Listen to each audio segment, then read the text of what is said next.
গ্রাম বাংলার ঐতিহ্যবাহী খেলাগুলোর ভিতর একটি খেলা হলো ফুটবল খেলা।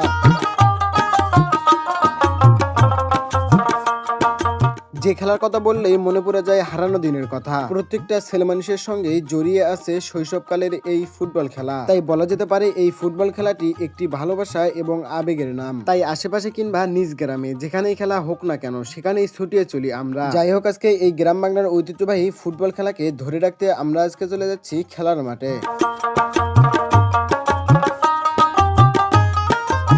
প্রথমেই বাড়ি থেকে বের হয়ে উঠে পড়লাম 3 চাকা নামক একটা হেলিকপ্টারে। টুকটুক করে রকেটের গতিতে কখনো কিংবা কচ্ছপের গতিতে চলে আসলাম পাশের গ্রামে। গ্রামের নাম বগলাগাড়ি হরিতলা। আমি শুধু আজকে একাই নেই, আমার সাথে আছে আমার ফ্রেন্ড হৃদয় সরকার। যাই হোক, দুই বন্ধু মিলে একসাথে একটা টমটম হেলিকপ্টারে উঠে পড়লাম। তারপরে 20 থেকে 25 মিনিটের মধ্যেই আমরা চলে আসি হরিতলা। এই জায়গাতে আসার পর দেখি এই জায়গায় বিশাল একটি গেট। তারপরে গেটের ভেতর দিয়ে ঢুকে পড়লাম খেলার মাঠে। এই জায়গায় খেলা কোনো শুরু করেনি। তারপরেও একটি লোক মাঠের এক কিনারায় বসে শান্তশিষ্ট পরিবেশে বাদাম খাচ্ছে, যেখানে কিনা এই মাঠটি এখনো ফাঁকা রয়েছে। যাই হোক, এইদিকে পরিশেষে খেলার আয়োজন শুরু করে দেওয়া হয়। আজকের খেলায় যে দুইটি দল অংশগ্রহণ করেছে, পীরগঞ্জ ক্লাব একাদশ, মহিমাগঞ্জ ক্লাব। যাই হোক, আজকে এই খেলার প্রথম দিন, তাই এদিকে মাঠের মধ্যে কয়েকটি বেলুন উড়িয়ে দিয়ে এই খেলাটি উদ্ভাবন করা হয়। তার কিছুক্ষণ পরেই অ্যাপারির বাসিতে খেলাটি শুরু করে দেওয়া হয়। শুরু থেকেই মোটামুটি ভালোই খেলা হচ্ছিল। এইদিকে মাঠের আনাচে কানাচে একদম পরিপূর্ণ লোক। যাই হোক, এইদিকে আবার মাঠে কানায় কানায় পরিপূর্ণ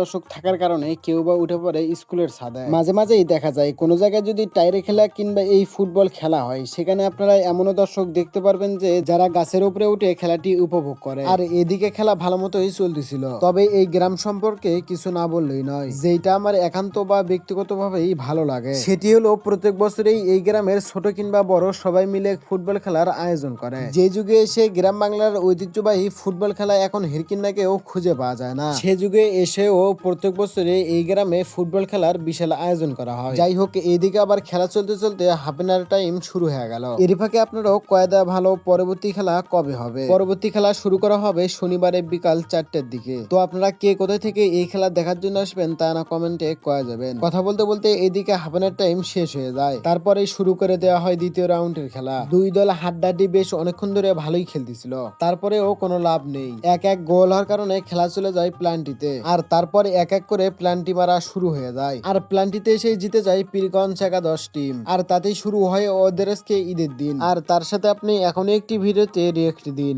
ওরা এখন ওই জায়গাতে ঈদের দিন পালন করুক। আর এদিকে আপনাদের কাছে ভিডিওটা কেমন লাগছে সবাই আনা কমেন্টে কয়ে দিন। তার সাথে আপনারা কে কোন জায়গা থেকে এই ভিডিওটা দেখলেন সবাই একটু কমেন্টে কয়ে দিন, যাতে আমি পরবর্তী ভিডিওটিতে আমি আপনাদের নাম প্রেজেন্ট করতে পারি। তো আপনারা সবাই এই জায়গায় আমন্ত্রিত থাকলেন একেবারে শনিবারে। যাই হোক, আজকের এই ভিডিওটি এই পর্যন্তই। সবাই ভালো থাকবেন, সুস্থ থাকবেন এবং মন্দ হতে দূরে থাকবেন। আল্লাহ হাফেজ।